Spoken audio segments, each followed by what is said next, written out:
Hey, welcome everybody to the WP Agency Summit. We tried something new today with that countdown, so let us know how you liked it.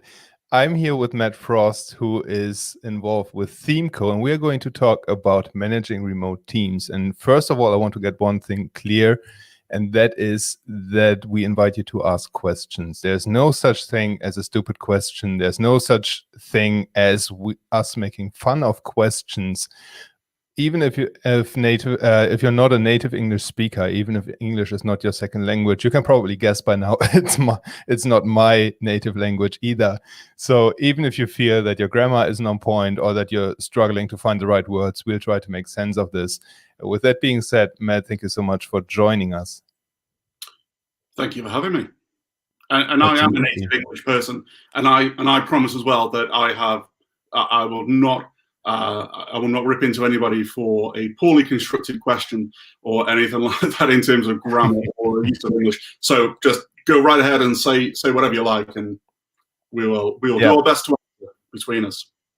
And we'll give you a shout out on the stream as well and in the replay. So definitely, if that's not a reason to ask a question, I'm not sure what is. Matt, can you give us a little intro about who you are, what you're doing with ThemeCo? Sure. Okay. So I am Matt Frost. I'm Director of Operations at ThemeCo. Been with ThemeCo for coming up to 4 years now. Some of the things which I do is for a long time I've led our support team. Then I've also been involved in setting up other business units within the company and leading those. So a big part of what I do is kind of leading our people and setting up our processes, our systems, and making things work smoothly. And prior to my ThemeCo days, I've been involved in running a couple of businesses myself. I formerly had my own agency, so I do have a little bit of experience what it's like to be an agency owner and trying to find clients and build a business and all that kind of thing. And I've been involved in other things as well. Randomly, I used to be an accident investigator and ran that business for about 8 years as well. So quite a varied background. That is super cool. And right now in your position at ThemeCo, what qualifies you to run this call with us is that you are managing the Elite program, which essentially is offering a service of hiring ThemeCo developers as your remote development team. And that is something that I'm personally really interested in because I'm at a stage with my own agency where I know that I need to bring in more talent, that I need to have a remote team. And given the times, everything is remote these days, really. So what I would like to start with is kind of that mindset barrier. That is, when you go from freelancer to bringing on the first few remote people, it is kind of challenging because when you're doing the work, you know that it gets done the way you do it, and you know that the quality is on par. But in order to scale, you really have to let go of these things. So can you speak a little bit to the mindset aspect and the focus on growth really that comes with bringing on remote teams? Yeah, well, you've hit the nail on the head, really, Jan, in that it is a mindset shift. You rightly kind of point out the fact that you have to let go of doing everything yourself. If you're going to bring people on, then you need to first of all kind of question what it is that you're bringing them on to do. It's very easy to kind of think, well, I want another of me, or somebody which is very similar to you. Not literally like me, just to clarify that. But the problem with that is that you're only ever going to be able to kind of continue doing the same kind of things, and it doesn't allow you to grow in any way. And a much better strategy is to find somebody that complements you or brings things to the table that you don't already have. So the idea is that you scale back on some things that you can hand off to somebody else, not necessarily looking to replace yourself right off the bat with your first hire. So as an example, when I first looked for a developer to join me when I was running my own agency, I knew that I wouldn't really call myself a developer. That's probably an overstatement to call myself a developer. But if I was going to say that I favored one particular side, I would say that I would consider myself more of a front-end developer. So the natural thing for me was to find a back-end developer to complement that. So I had somebody that could take on the more heavy lifting, and I could continue within my own areas of kind of skill set. So that would probably be the first thing to think about from a mindset perspective. But another key thing which relates to mindset is this idea of not being a control freak. And I mean that in the nicest possible way. But when you are the only person in the business, you have total control over absolutely everything. And when you bring somebody on, you can't have that same level of control, because if you're doing that, what you're going to do is you're going to be micromanaging somebody and dominating every aspect of their work. And you're not going to be saving time, because in fact, you're going to spend more time looking over their shoulder and finding out what they're doing and telling them to do things differently. So you have to also accept that whoever you bring in, you're going to have to trust to a degree that they are skilled and competent and are able to do the thing that you've employed them to do. Yeah, that is such a great point. That's something that crosses my mind all the time when I'm thinking about this. And I'm glad that in your session that you've given on the summit, you go over the vetting process that you use at ThemeCo. So if you are interested, everybody who's watching this, if you're interested in vetting people and knowing what it takes to recruit the right type of talent, definitely head over to Matt's session after this webinar is over, because that takes the entire question of, do I have a skilled remote team, out of the equation. That's a given. That's what we are assuming, at least for this conversation. Now, Matt, you've brought on a really good topic, the question of leadership and the need really to see yourself as a leader, because as soon as you work with other people, you have to lead them. You have to make sure that they are aligned and that they are following the same vision. One thing that I find really difficult, I have a VA in the Philippines right now who's doing an amazing job and helped me a lot in the preparation of the summit. Yet I find it difficult to really get her as excited about my business as I am. And obviously it's my business and it's not hers. So it's not her fault that she isn't as excited as I am. But maybe you can have some tips for us about how we can align our remote team and how we can make sure that we are all pulling in the same direction. Yeah, okay. So there's two things which I would say to that. First of all, chances are you are never going to find somebody who is as excited about your business as you are. And that really comes down to managing your own expectations. That's not to say is you can't get people enthused and on the same page as you. Of course, you absolutely can, and I'll move on to that in a moment. But it's absolutely critical that you kind of don't go into it with this mindset that that everybody is always going to be as pumped as you are about your business, because that's just very, very unlikely. It's a very, very rare breed of person that is like just so excited about your business and growing your business that they kind of match you in terms of level of enthusiasm. But what you can do is obviously you can move them as close to that kind of high bar of enthusiasm level as possible. So you mentioned vision, and setting out the vision and making sure that everybody knows what that vision is a key step in doing that. Because then you obviously need to align them to the same goals and values that you have.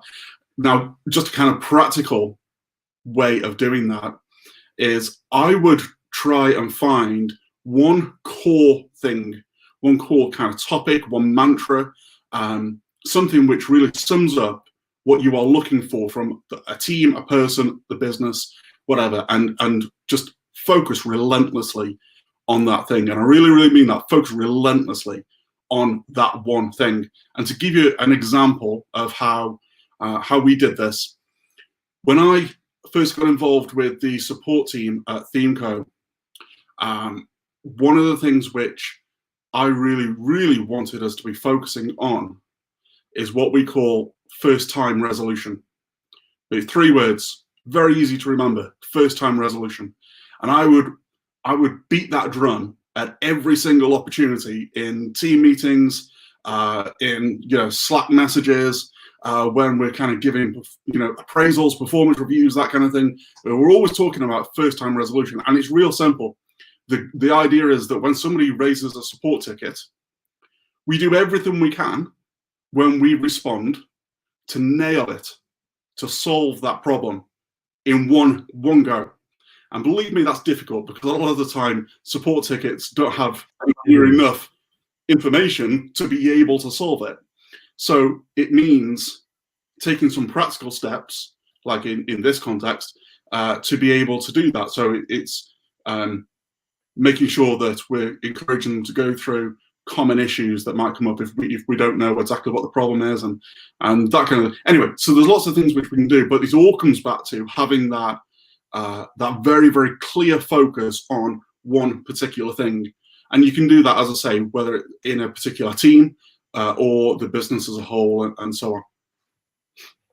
That is an amazing point. And for me, that would probably be related to transparency in some way or form, because as we said in the session that we recorded a couple of weeks ago, you can train the hard skills, but you cannot train the soft skills so much. And one thing that is important to me as an agency owner is having a remote team that I can trust, that I can rely on, and that tells me when things go wrong. So one thing that I cannot stand is I give a task to the remote team and they say, yeah, it's good, we understood, we'll just get to work on it. And I give them an expected timeline of, say, don't take more than 3 days to complete this. And they don't get back to me by day 3, they don't get back to me by day 4. That's something that I've experienced more than I would like to admit in the past. And that obviously burned me. And I think many of the people watching this will have similar experiences. How do I make sure in the communication with my remote team that they stay on track, and that they aren't afraid of telling me when something is off? Because that I found that is a really difficult thing. Yeah, it is a difficult thing. And you have to, well, first of all, I think you have to have an understanding that from their perspective, one of the things that they're going to be worried about is disappointing you, giving you bad news, telling you about a problem, because ultimately they want, most of the time, people are not making mistakes because they're going out of the way to kind of con you or cheat you or scam you. I mean, of course, there are some of those, but for the most part, that's not what it's about at all. So it's other reasons, and a lot of the time it is going to be just a feeling that they can't communicate with you. It is a difficult one. There isn't an easy answer to it. You very much got to get across to them that that you expect that there could be problems. You expect that that there's going to be some challenges in the relationship along the way. I think it's also important to get across that you yourself make mistakes. I mean, this is look, I'm far from perfect, and I make more mistakes than you can believe on a daily basis. You know, I really do. I'm not. I never make mistakes. Just kidding. We all do, yeah. Yeah, but the thing is, at the end of the day, your team have to be able to see you as human and fallible, like the rest of society. And when they see that, and when they see you being accountable to your own mistakes and put your hand up when you get things wrong, that will give them more confidence in reciprocating and being more forthcoming with the problems that they have. So that's probably one of the things that I would say to start. The other thing that I can say from a practical perspective, you probably in the early stages need to check in more than you would further down the line. So even if you've said to them, look, I'm expecting you to come back to me within a 3-4 day time frame, I would still be scheduling to go to them and say, hey, is everything on track? Is there anything else you need from me? Are you having any problems? That kind of thing. And being very open and transparent with them so that you're giving them the opportunity to communicates. And if they're ignoring those things, then you've got a problem. That's a red flag. Okay. How often do I need to check in with them in the beginning? When is it too much? There's this one golden ratio, I know. No, just right. kidding. You have to check in with them every 27 minutes. I can't really answer that question. Okay. To an extent, it depends on the project. It depends on the person that you're dealing with. Some of this will come with experience, and in the early stages, I would err on the side of caution. But it is a balancing act, because look, you don't want to be so on top of them that you are not showing trust in them. So it is a fine line, and it's a balance. And no two people or no two teams are exactly the same. So I would say, as a general rule, listen to your gut. If there is something, and I know this is quite an abstract thing to say, but listen to your gut. If something doesn't feel right, it probably isn't, and check in. I would check in more often than you've told them you will, but not so much as you are continually interrupting their work. Yeah. But like, that makes total sense. Yeah. Makes total sense. And on the opposite, what I've done in the past as well, which isn't ideal, is don't want to say ghosted on my VA, but I have been so busy in my own stuff and so caught up in my own tasks that probably for 3 or 4 days I didn't check in with her, which is also one of my mistakes. And it's a good example, or a good chance for me to take ownership of this situation and to approach her and say, I'm sorry that I didn't touch base with you. Is there anything I need from you? And be accountable, as you said, for my own mistakes. Yeah. But then when I think about how that makes my VA feel, or how that makes the remote team feel, if they don't hear from you for 3 or 4 days, they must have the impression that I don't care about them and that I don't care about their work. And that's also something that as a leader and as a business owner, we need to avoid at all costs. Yeah, I think that's a fair point. It does to an extent depend on the maturity of that relationship as well, and the boundaries we set with people. I'm working with her for 3 months, so it's not that deep of a relationship yet. Okay, right. So yeah, in your case, I mean, like I say, I think in the early stages of a relationship, you want to be spending time with her, not even just from a checking in and making sure that she's doing what she's meant to be doing, but I would probably be coming at it from the other angle and thinking about, okay, well, I really want to make sure that this works, and this for this VA that I've taken on, that she's happy, she's content, and that she's having every opportunity to succeed in this role which I've given her as possible. And that means that you, as the employer, have to take the responsibility and the lead on that, by probably checking in more, but not necessarily all the time from a, how are you getting on with this piece of work? But more, getting to know her and him or her, and finding out, how he or she is. I'm getting all my pronouns wrong. He or she is, finding the work, what things they're enjoying, what things they're not enjoying, what challenges they're having in their day, those kind of things, and just getting to know them as a person as well.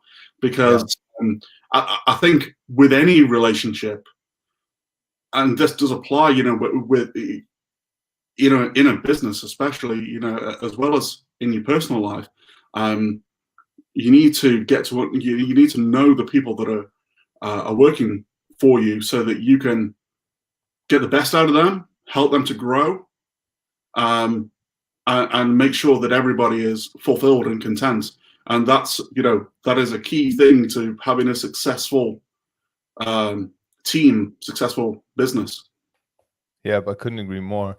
One thing where this really gets exciting for my personal business is next year I want to offer more services around hosting virtual summits. So I want to help companies host virtual summits, and therefore I'll need to build a little bit of a different team than what I have right now. So I need copywriters, designers, developers, and so on. And I'm not yet sure how to make sure that the team that I'm bringing together will collaborate effectively and that I will be able to stay on top of things. So in our conversation of outlining this webinar, one topic that you brought up is KPIs. How do I make sure that from a leadership perspective, the teams are working smoothly? Well, the first thing you need to do is figure out what are the key metrics that are going to be driving your business. If you're getting into producing content, then you're obviously going to have things like a content schedule that you're planning on putting out, and so you've got to dial it back first and think about your process, think about the structure that you've got in place for any kind of campaigns, and you've got to then kind of understand, right, well, if you were doing this yourself, what would you be content with from a performance level from yourself? You probably also want to look at any kind of data that you can find as to benchmark what a good performance would be in that particular role. Not always easy to find, but if it's out there and you can get hold of it, do that.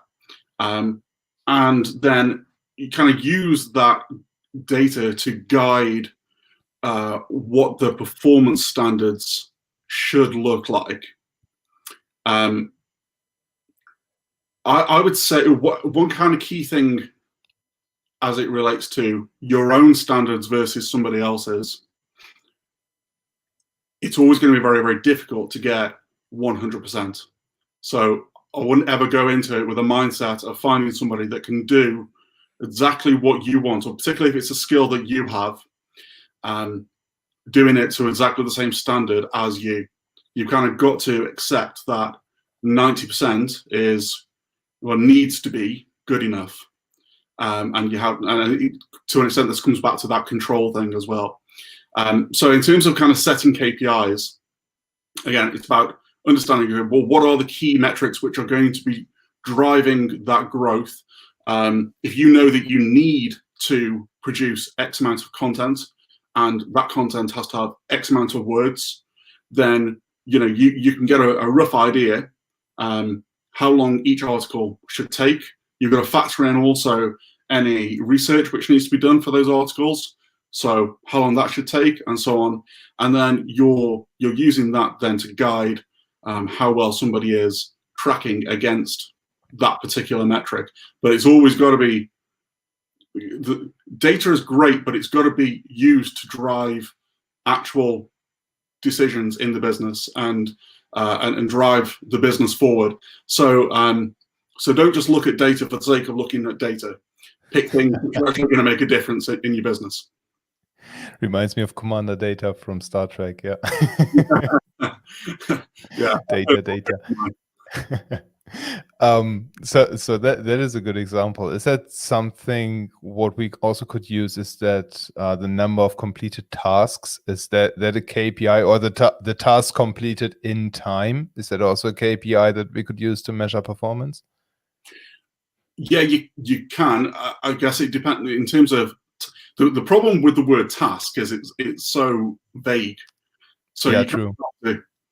You have to, first of all, define, well, what is the task? Because a task could be anything from, hey, can you go and, post this letter for me? Or, can you do research and then write up a 10,000 word article that's going to rank number one on this particular topic? On web hosting, yeah.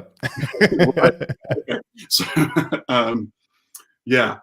So clearly there's a huge gulf between those. So you've got to be really quite specific with what those individual tasks are.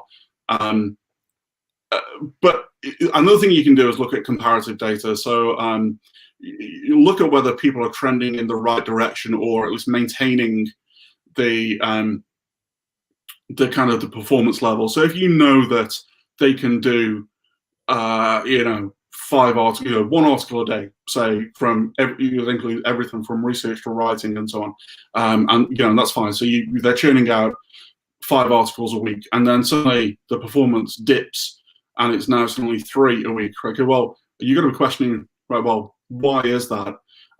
It may well be that they've got some problem. It could just be that you've focused on a topic which is a lot harder, and it's taken them a while to get up to speed on it.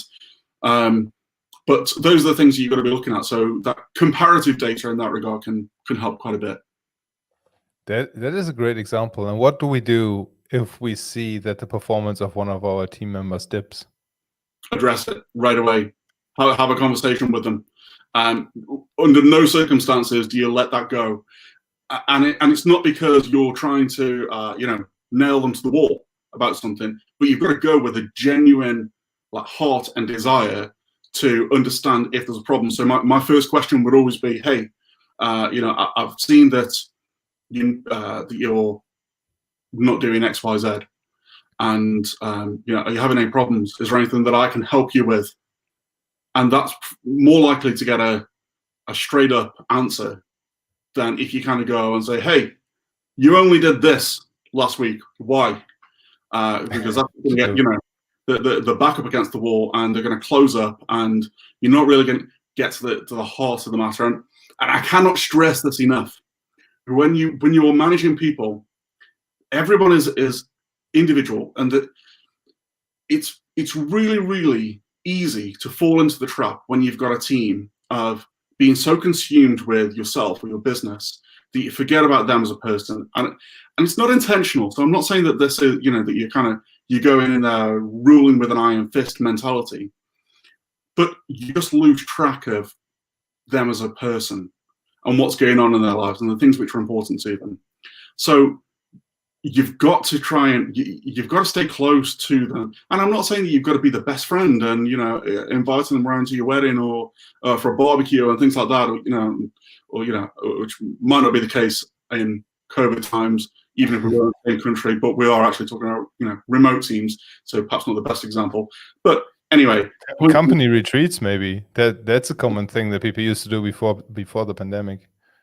Yeah, absolutely. But the point is that you need to understand what's going on with them to be able to know whether something is, if there's a personal problem that's affecting their performance, whether they're just disinterested, but you've got to get to the heart of it. But you've got to go with the right attitude to get to the heart of it.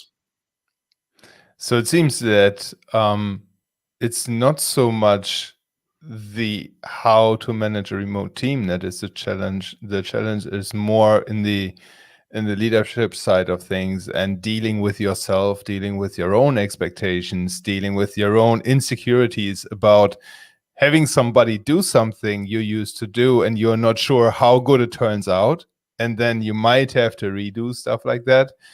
How do I make sure that I, as a leader, set the right expectations? Yeah, good question. Well, like I say, first of all, you've got to really search deep inside to understand, to consider what the expectations are that you have, what you would set for yourself. And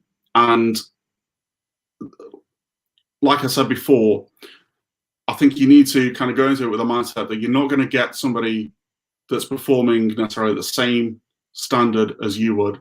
So, going in with that attitude of like 90% of you, if they were kind of replacing you on a like-for-like basis, for a skill set, that is probably what you are realistically going to get. But in terms of setting the right expectations, I mean, a lot of it comes down to clear communication.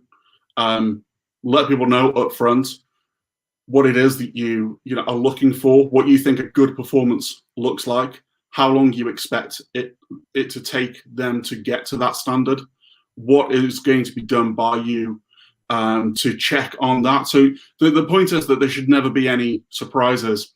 I mean, Jan, just to kind of give you an example here, in the session which we recorded before, where we kind of go into the recruitment process in much more detail, we talked about how, at ThemeCo, we have a 4-stage process. Now, just to kind of really drill into a very, very specific part of that process, if somebody was coming to us for a support role position, one of the things which we will do is ask them a series of support style questions. Okay, now we could just stop there, but then we're kind of in a way setting them up to fail if we just say, hey, look, here are some questions that we would get, how would you answer them, and just leave it at that. They could probably do that, but you're going to get some very, very wild interpretations of what they should be actually doing with those questions. And I say that from experience, believe me. So one of the changes which I made to our process is I actually share with them upfront exactly how we are going to score their responses. And it is exactly the same way as we score tickets internally from a quality perspective. So they know the standard, and this is even in the recruitment process. So they know the standard which we're looking for. We've set the expectations, and then if they can achieve those standards in their responses, or to the extent that we're looking for them to hit a particular benchmark, then that's a good indicator to us. But it's that's a really good point. That is a really, really good point, because one thing that I struggled with myself when I was an employee back in the day, I think 2012 that was that I didn't know what I was measured against. I didn't know what success in my position looked like. And that is something that is really hard to be in that position, because you always have that feeling of, no matter how hard you work, no matter how much work you put in, you aren't good enough, you aren't meeting the expectations. Mm-hmm. And in my position, that led to me putting in more work and more work and more work, and burning out, doing mistakes at the job because I was not sleeping enough and stuff like that. So that's really that rabbit hole that you can go down, that we desperately need to avoid when working with remote people. Because in remote teams, even if we're just communicating via email and Slack and the occasional Zoom call or whatever, we don't notice that. Yeah, you're absolutely right. So it's even more important to communicate those standards ahead of time, and have systems in place to make sure that people are able to track against them to a sufficient standard, and have ways of intervening when you notice things that are going off the rails slightly. It's absolutely critical.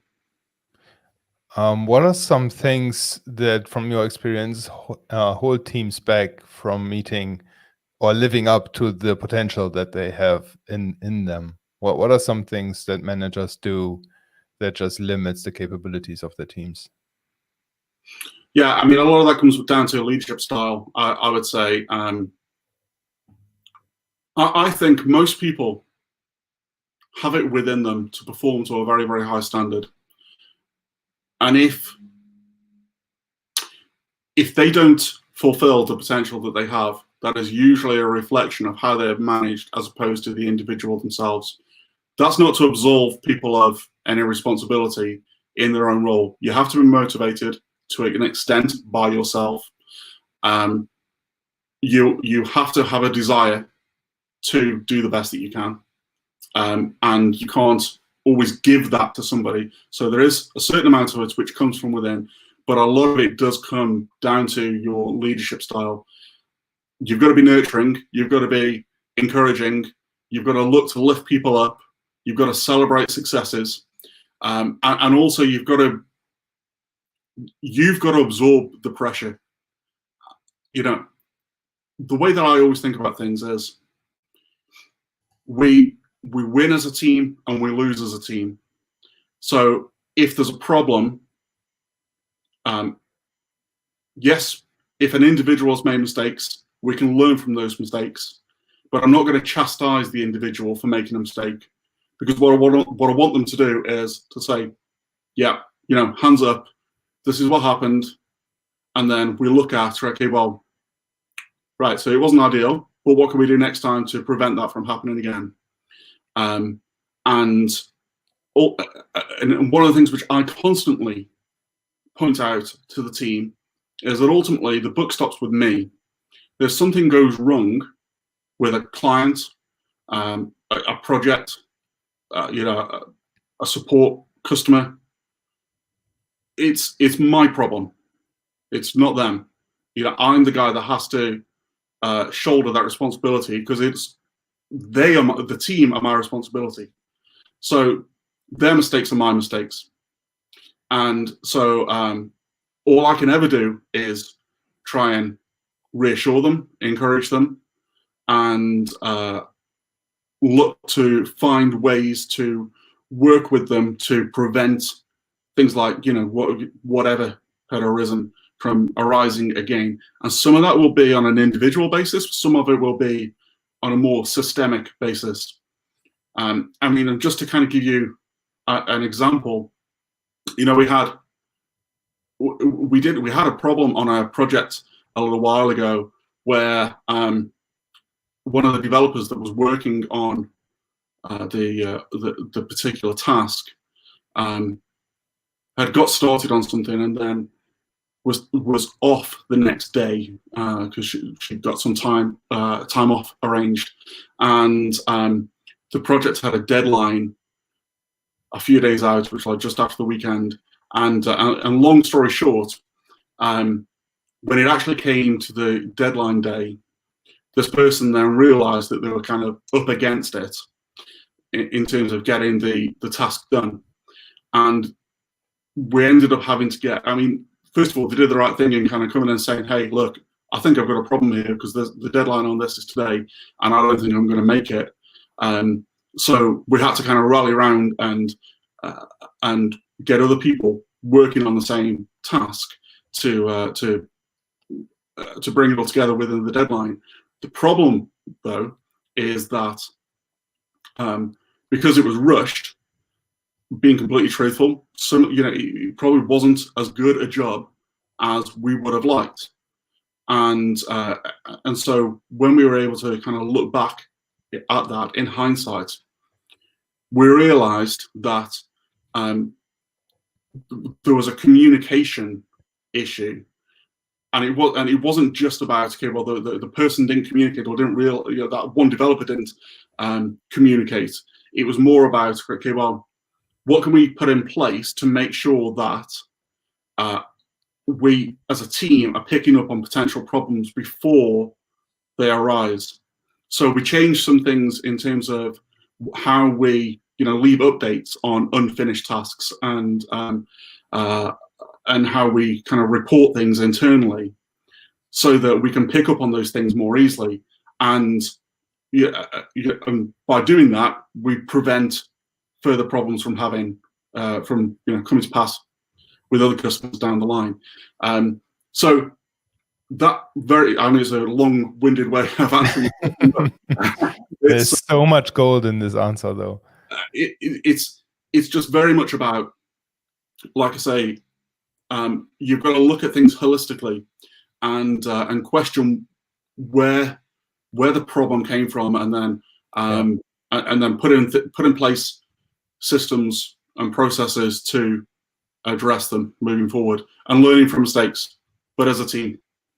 That is so important, and it reminds me of a book or two books really that I've read in the past, both from Jocko Willink, Extreme Ownership and Dichotomy of Leadership. And essentially, Jocko is this retired Navy SEAL who fought in Iraq and now has a consulting company around leadership and training management teams. And what he says is you have to lead up the chain of command. So in the position of the developer, if you notice that your boss is doing something wrong, you have to bring that up and you have to address it and to come with suggestions on how this might get fixed.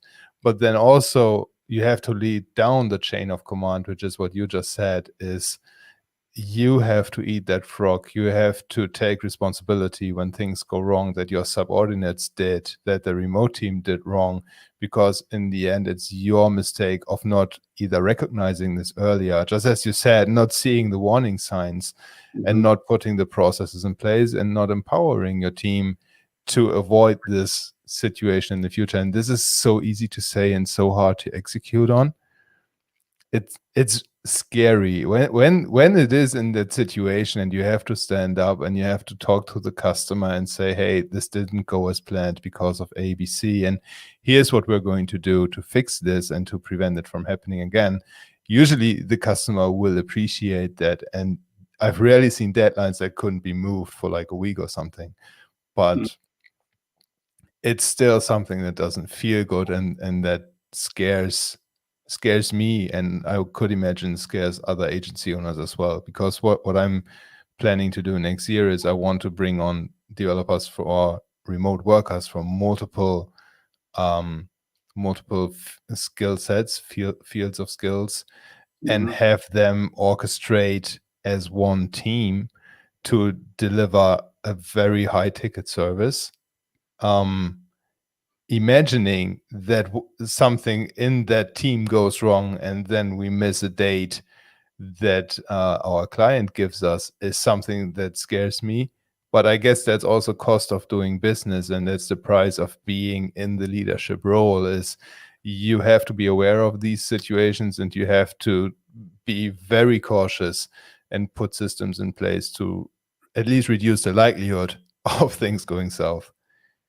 Yeah, and I would also just add that in your particular case, where you're talking about having dependencies between people on the team, one thing which is really, really critical is making sure that everybody understands the plan from start to finish and their role within the plan when things are expected to move, from one person to the next, and so on.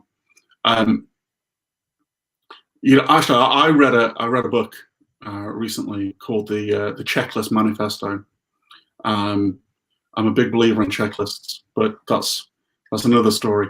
But anyway, one of the things which he talked about in this is how, in addition to kind of having a normal task checklist, there's a communications checklist which teams have to have. And the particular example was in the construction industry, but it also applies in the aviation industry, and then this was going to be applied into the medical industry and so on. But the key thing to take away from that is that you have to plan in when communication is going to take place. It's not enough to just leave it and assume that people will communicate. You've got to plan it in as part of your process. So if you know that, right, okay, well, you've first of all got a piece of work, well, in a typical kind of agency world. So you might have something which starts, say, with a designer, and then that designer is going to pass it on to a developer and so on, and then it might get passed on to, I don't know, an SEO specialist or something like that, and so on. So there's a sequence of events. You might have someone.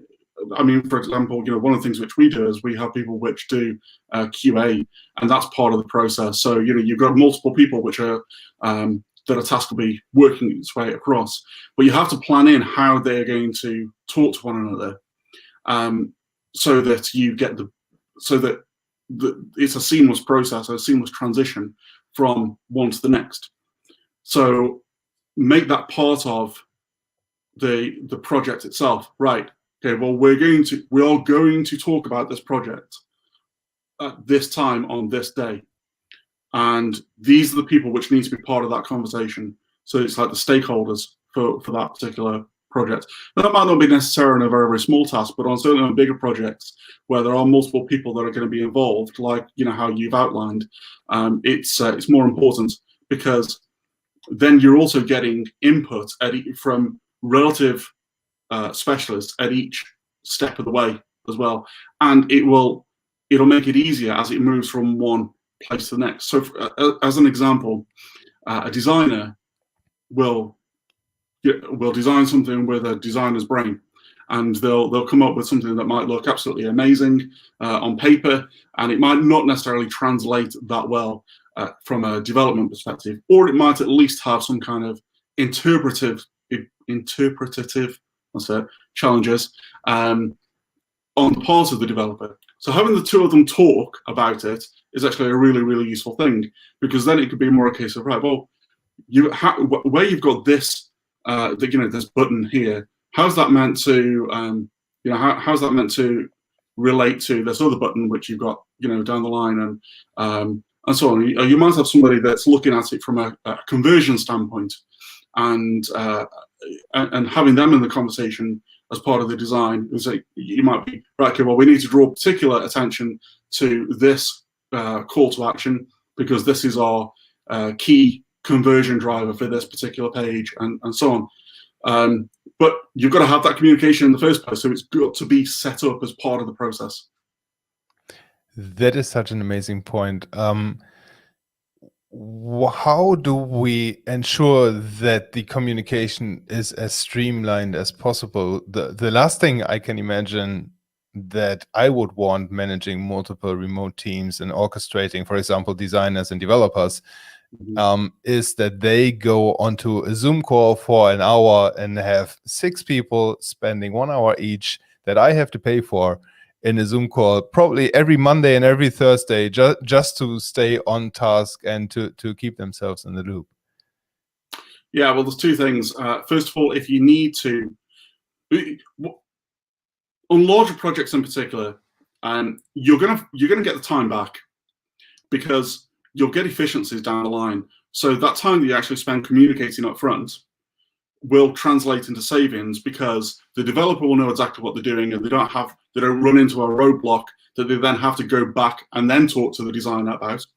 The guy which is QAing will know the things that he's actually QAing for, the key things which were like part of the brief and so on, because he was part of the initial conversation, and has more context with regards to what he's looking at, and so on. So you might think that, well, this is okay. Well, that's 6 hours that I'm going to be paying for right off the bat before anything has been done, and that sounds like a waste of good money. But you're probably going to get that 6 hours and more back from efficiencies within the project. So that's the first thing. And then the second thing is make that process of communication as efficient as possible. It doesn't always have to be a Zoom call, or actually, and this relates nicely to a question that I saw pop up in the Facebook group, your WP Mastery Facebook group, where somebody had asked about communicating across different time zones. Yeah, Piyush. Yeah, big shout out to Piyush. Yeah, it was an absolutely great question. I know it's something that a lot of people struggle with, particularly if it's like, obviously I'm in England. We've got people in the Philippines which are 8 hours ahead. I've got colleagues in the US which are 6 hours behind. Clients which could be anywhere in the world. So getting all the people on the same page can be a challenge. There's no two ways about it. So you've got to look at, well, first of all, let's minimize the actual meetings as such that we have to a minimum, and we look at more efficient ways of communicating. Now, when we're working on a project, we're going to have the communication on that project centralized, because it's all being done in one platform. And that's a much more efficient way of doing things than, say, having kind of private Slack conversations about something, or having these very, very siloed conversations with individuals on a project. It's even better than having like a communal Slack chat, because when the conversation moves on, it's getting buried. Whereas if you're using a dedicated platform like we do, all communication is taking place in a way that everybody can refer back to it. So it doesn't matter where they are in the world. They just have to know that as part of their day, they are going to go and they're going to check these things.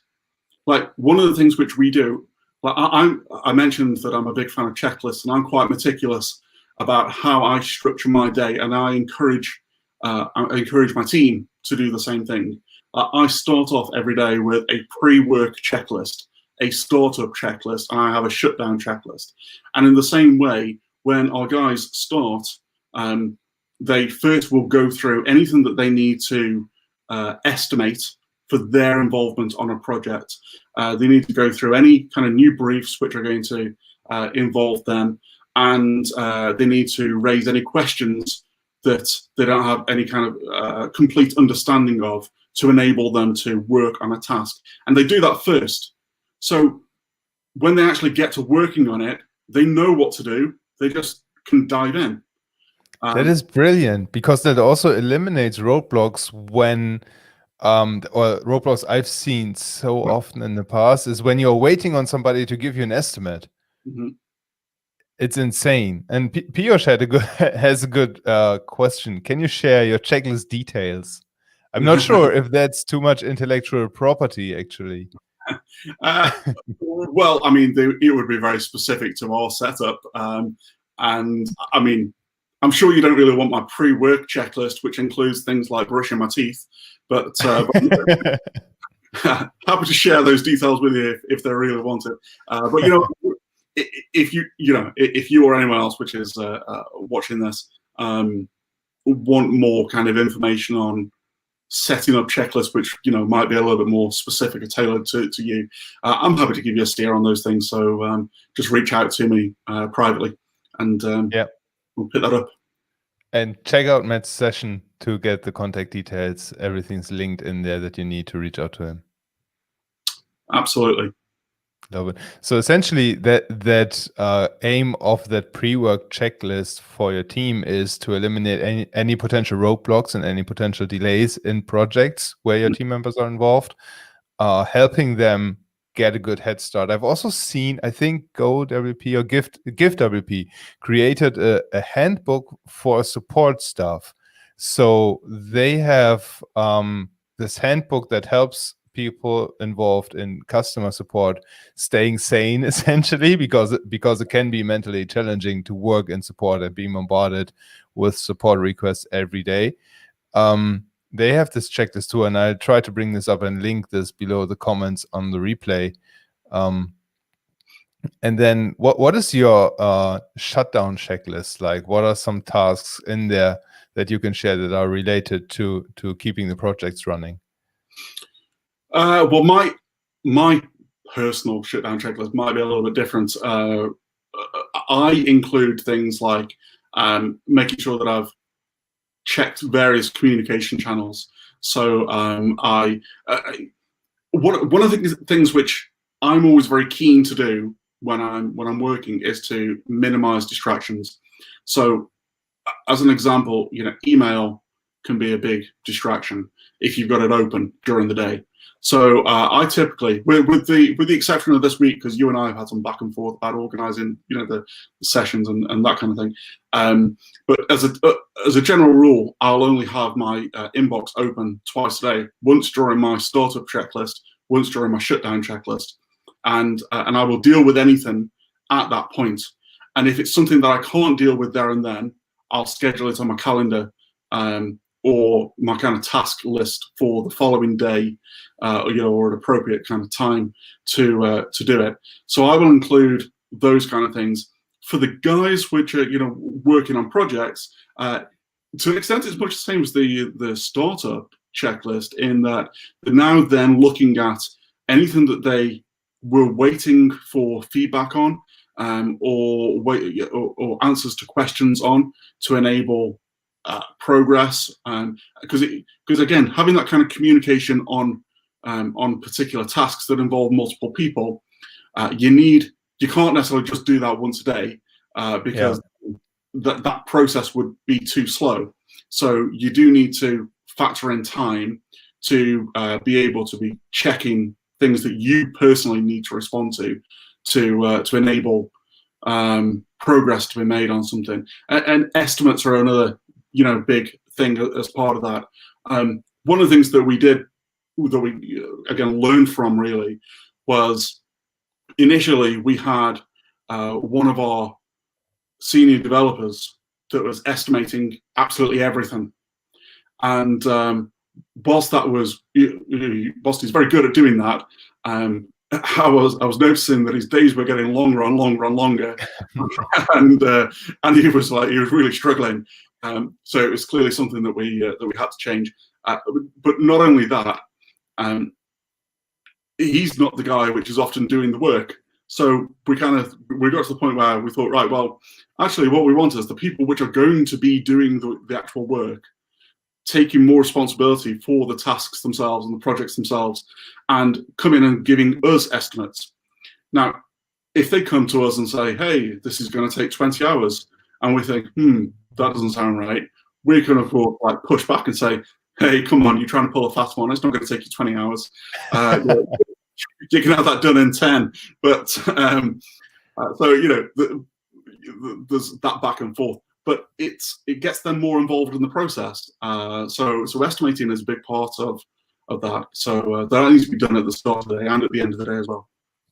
Yeah, so that goes back to the empowering of the team and trying to instill this sense of responsibility to achieve the results that they set for themselves.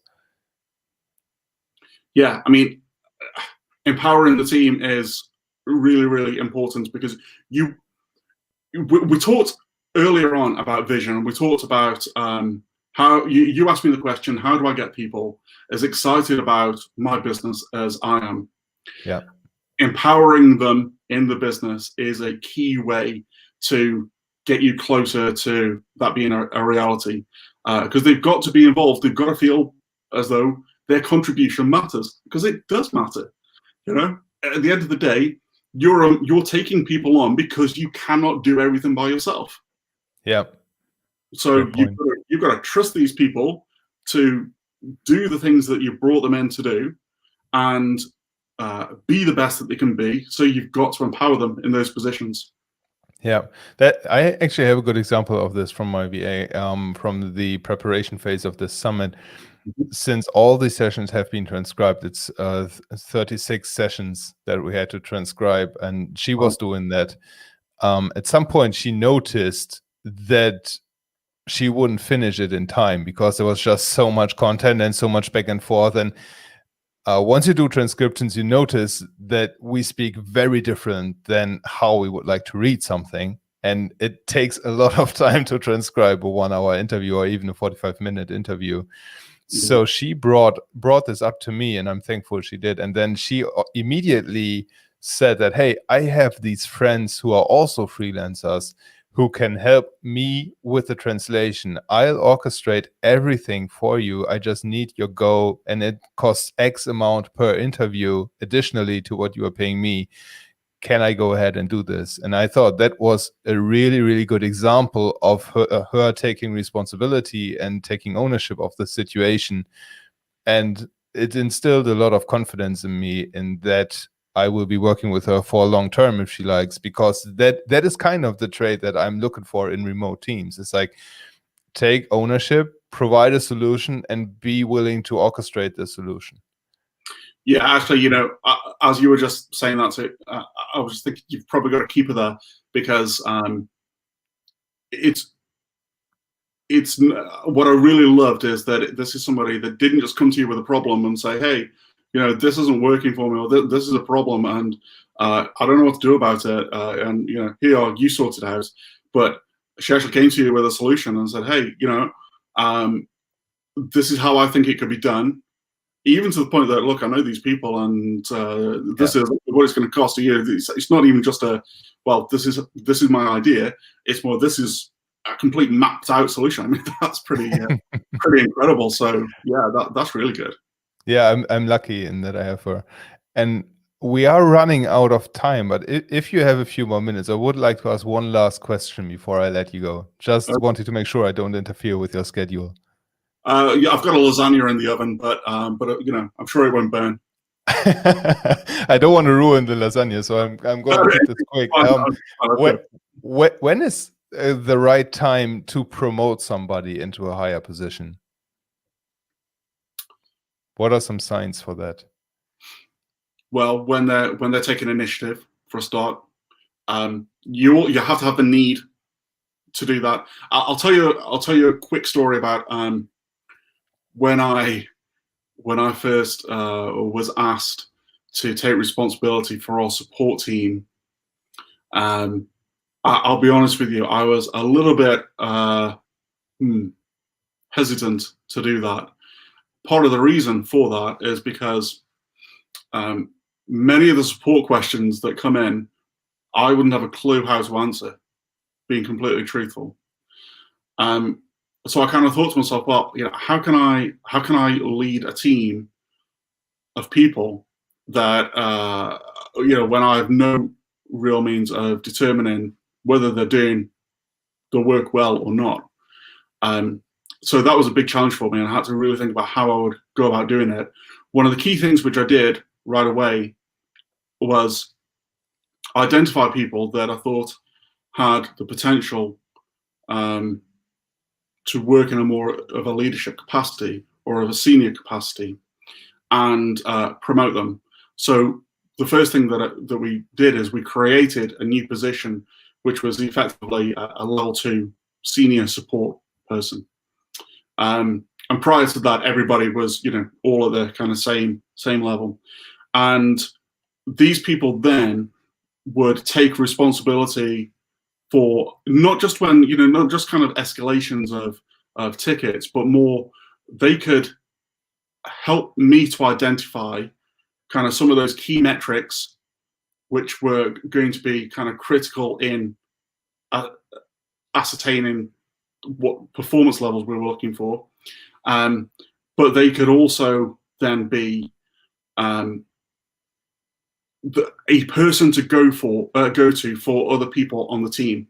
So we set that up with 3 people that were working in different. Well, we put them in different kind of shifts around the clock, so we kind of had 24-hour coverage, and that was one of the best decisions that I could have made, because they really shone in that capacity. So, you know, I thought long and hard about the people which I was going to put into that role, and so I was looking for experience. I was looking at the quality of the work as far as I could kind of understand it.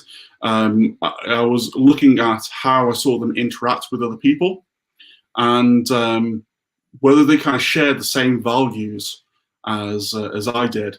And actually, one of the guys that we put in an L2 position, who then promoted him again and created an L3 position, which and he, on the support side, he became pretty much my right-hand man, because he became very, very involved in